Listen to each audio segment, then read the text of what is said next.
भयहर पाहि मुकुन्द। श्री विष्णुरूपाय नमः शिवाय। श्रीकृष्ण शरणं मम। శ్రీ నారాయణ వాహన అని గరుత్మంతుని కీర్తిస్తున్నటువంటి నారాయణ తీర్థుల వారి యొక్క కృష్ణలీలా తరంగిణి గానంలో నిరవధిక అమల పరాక్రమ నిత్య నిర్మల కలదురతి విక్రమ. నిరవధికామల పరాక్రమ అనే దానికి భావం చెప్పుకున్నాం. నిత్య నిర్మల, ఈ నిర్మలత్వం అప్పుడప్పుడు వస్తూ అప్పుడప్పుడు పోయేది కాదు ఆయన దగ్గర. నిత్య నిర్మలుడు అంటే కేవల జ్ఞానస్వరూపమే నిత్య నిర్మలము. కలదురతి విక్రమ, ఇక్కడ కలులు అంటే దుర్మార్గులు, మూర్ఖులు అని రెండు అర్థాలు ఉన్నాయి.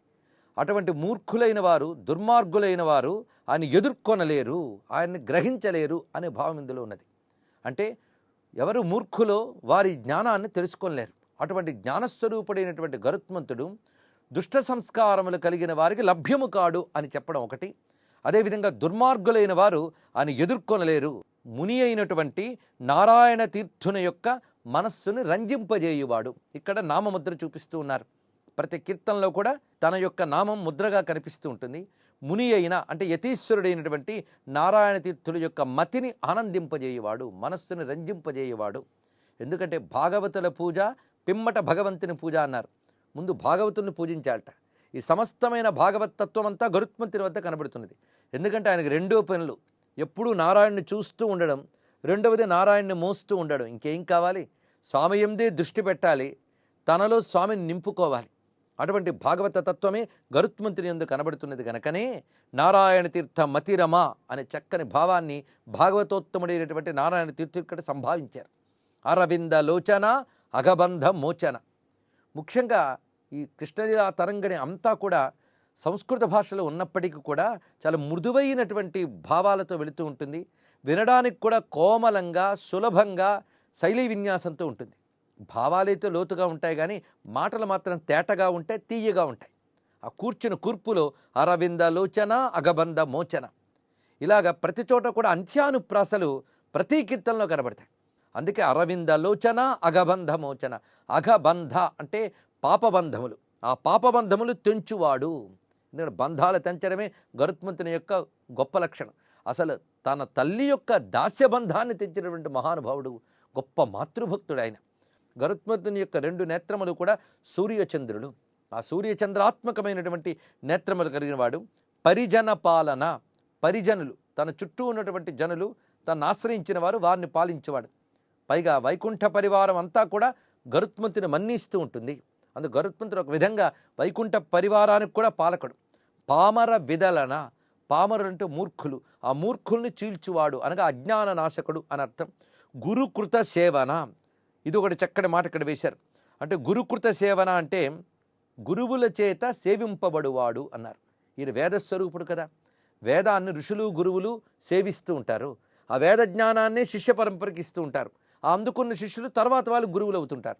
కానీ గురువులందరూ సేవించేటువంటి వేద విజ్ఞాన స్వరూపుడు గనక గురుకృత సేవన గోకుల భవన. అయితే కృష్ణుడు అవతరించాక గోకులం కూడా వైకుంఠమే. వైకుంఠాన్ని వేడని గరుత్మంతుడు ఆ గోకులంలో కూడా తిరుగుతున్నట్ట. అయితే ఎక్కడ కనబడతాడో కథలో అంటే కృష్ణావతార సమయంలో దేవతలందరూ కూడా బాలకృష్ణుని చూస్తూ నమస్కరిస్తూ తిరిగారట. అది మామూలు నేత్రములకు గోచరించకుండా వాళ్ళ దివ్య శరీరములతో సూక్ష్మదేహములతో సంచరిస్తూ ఆ బాలకృష్ణుని సేవించుకున్నారు వారందరూ. అలా సేవించుకున్న వారిలో గరుత్మంతుడు కూడా ఆ కృష్ణుని సేవించుకున్నాడు అనే భావనతో ఇక్కడ గోకుల భవన అనే మాట వేశారు. ఇక్కడ కొంతమేరకు భాగవత్ సంప్రదాయం తెలిసిన వారందరికీ కూడా ఈ శ్లోకం తెలుసు. కాస్త అనుష్ఠానము ప్రార్థనలు చేసుకునే వాళ్ళకు కూడా ప్రసిద్ధి చెందినటువంటి శ్లోకం ఇది. కానీ చిత్రం ఏంటంటే ఈ శ్లోకం నారాయణ తీర్థులు రచించారని చాలామందికి తెలియదు. ఆ మహానుభావుడు ఇచ్చినటువంటి గొప్ప శ్లోకం. అసలు మనం తర్వాత వినబోతూ ఉంటే ఇవన్నీ మనకు తెలిసినవే కదా, ఇవి నారాయణ తీర్థులు రచించారా అనిపిస్తుంది. అలాంటి సుపరిచితమైన ఎన్నో కీర్తనలు ఇందులో మనకు కనబడతాయి. అందుకే నారాయణ తీర్థులు మనందరికీ తెలిసినవాడు, ఏం కొత్తవాడేం కాదు. మన తెలుగువాడు, సంస్కృతంలో మన కృష్ణుని మనకు అందించినటువంటి వాడు. ప్రహ్లాద నారద పరాశర పుండరీక. ఇక్కడ భాగవతులందరినీ స్మరిస్తూ ఉన్నారు. ఎందుకంటే వీళ్ళని స్మరించడం ఎందువల్ల అంటే భాగవతులు ఏ మార్గంలో వెళ్ళారో ఆ మార్గాన్ని నేను ఇక్కడ చూపించబోతున్నాను. భాగవత మార్గము అంటే భగవంతుడికి తమను తాము అర్పించుకున్న భగవత్ సంబంధీకులు భాగవతులు. ఆ భాగవతుల యొక్క ధర్మమే భాగవతం. ఆ భాగవత కథే కృష్ణ కథ.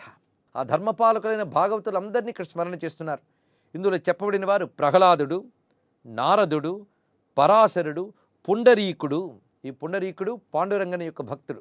వ్యాసుడు, అంబరీషుడు, సుఖమహర్షి, శౌనకుడు, భీష్ముడు, దాల్భ్యుడు, రుక్మాంగదుడు, అర్జునుడు, వశిష్ఠుడు, విభీషణుడు.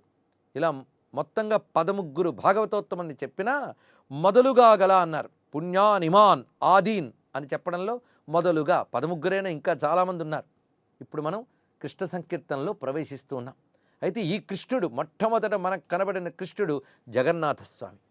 గణపతి అయ్యింది, గరుత్మంతుడు అయ్యాడు, భాగవతులు అయ్యారు.